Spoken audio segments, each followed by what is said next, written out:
दरवर्षीप्रमाणे आज आषाढी एकादशी निमित्त उल्हासनगर कॅम्प 4 मराठा सेक्शन आणि संतोषनगर येथून बिर्ला मंदिर पर्यंत भव्य पालखी काढण्यात आली। या पालखी सोहळ्या दरम्यान असंख्य विठ्ठल भक्त हे सहभागी झाले होते। ज्या लोकांना विठ्ठलाचे दर्शन घेण्यासाठी पंढरपूरला जाणे शक्य होत नाही त्यांना एक दिवसाची वारी म्हणून ही पालखी काढण्यात येते। महाराष्ट्रातील लोकांना सुख समृद्धी मिळावी धनंजय बोडारे यांनी विठ्ठल चरणी केली आहे।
विठ्ठलाच्या दर्शनासाठी विठुरायाच्या चरणी जातात आणि आमच्या महाराष्ट्रासाठी पूर्वीचे दिवस संपूर्ण देशासाठी चांगले दिवस होत अशा प्रकारे सगळे घालतात।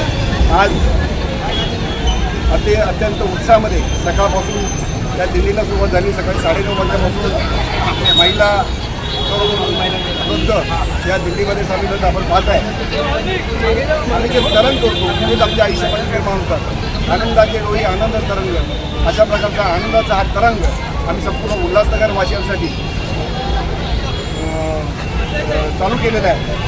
उल्हासनगर वासियांचं आरोग्य चांगलं लाभावं आणि उल्हासनगरात चांगले दिवस येतील। आज सकाळी चंद्रकांत बोडारे साहेब भाऊ भाजप नेते आणि आमदार कुमार आयलानी यांच्या हस्ते आज पूजा झाली, आरती झाली आणि पायी दिंडीला सुरुवात झाली। आता प्रदीप रामचंद्रांनी माझी शहराची जिल्हाध्यक्ष या ठिकाणी उपस्थित आहे आणि असंख्य नेते यामध्ये सामील होते, भक्त भाविक सामील होते।